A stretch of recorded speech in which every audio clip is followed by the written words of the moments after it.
Hello, I'm currently on holiday in Australia and it's just snowed, which is a bit strange really.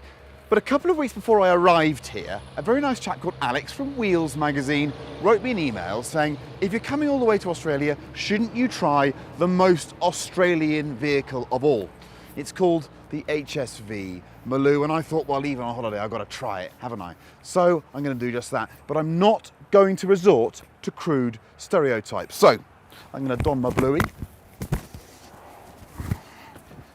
I got my Vegemite, and I got my can of VB.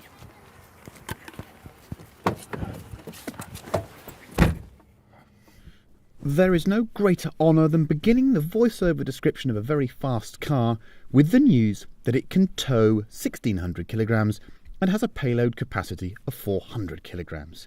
But that's the Maloo GTS for you. It mixes commercial vehicle language and performance speak like nothing else. It has a flat bed lid and floor protection for the load bay, but it also has torque vectoring.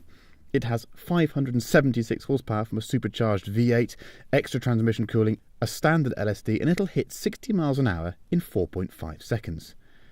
It weighs 1,875 kilograms and it costs 88,000 Aussie dollars, which is around 44,000 pounds sterling. This car is all the sideways plumber will ever need. Sadly, I didn't get to drive the Super Ute on the road, but we spent some time in the GTS saloon with the same powertrain, and I just loved it. I know the car comes to the UK badge as a Vauxhall, but that's just not cool. A big Aussie four-door with nearly 600 horsepower should have a Holden badge. It isn't perfect, but down under it costs a fraction of the price of an M5, and it's dripping with character. I just cannot believe that the Aussie V8 will soon be dead. They are some of the most infectious cars I've driven, and much as the concept of a small pickup being a collector's item sounds crazy, I think the Maloo GTS will be just that. Okay, so here I am, a little pommy driving a ute.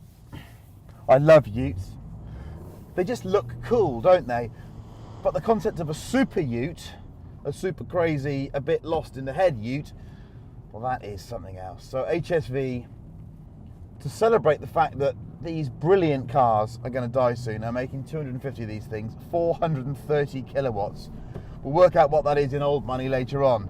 First of all, let's try this really cool little circuit, see what it's like to drive. Got myself an automatic version, which I suppose is not the purest choice. The purest ute, I presume, has the manual gearbox, but let's see what it's like driving this thing for a straight lap.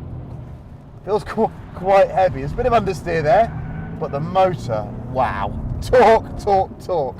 And every time you look in the rearview mirror, there's this great big canopy out the back. The balance is pretty good actually. Traction, given there's no weight out the back, is surprisingly impressive.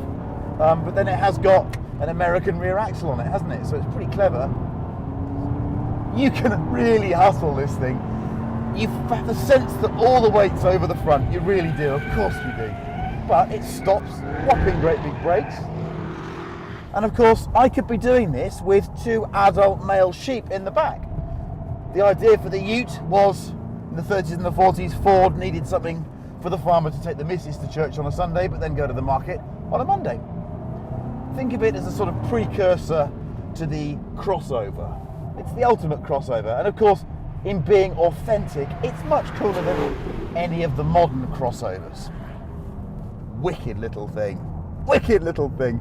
You can just leave it in third and the torque just fires you out. Okay then. Oh, it was inevitable, wasn't it? It was inevitable, really. What a piece of kit.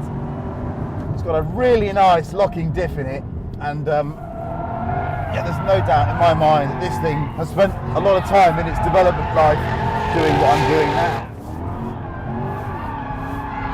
which is obviously colossally immature.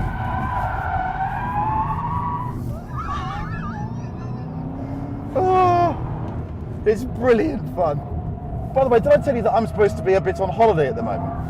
That was it. I spoke to Robbo, I wanted to have a chat with him, and then Alex from Wheels magazine said, well, look, come along and have a go in a Maloo, and I thought, well, why not? So, yeah, this is a day of my holiday.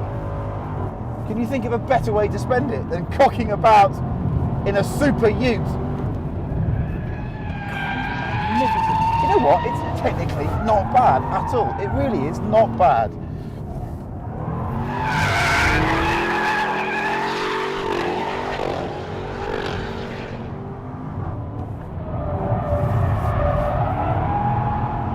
There's the big smoky one.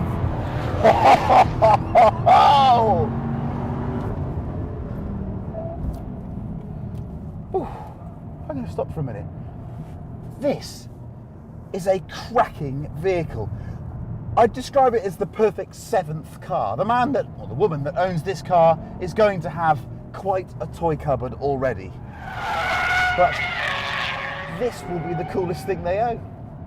The Super Ute, the run-out Ute, the one that celebrates what I think is one of the coolest cars on the planet. HSV, I salute you. This is quite a machine.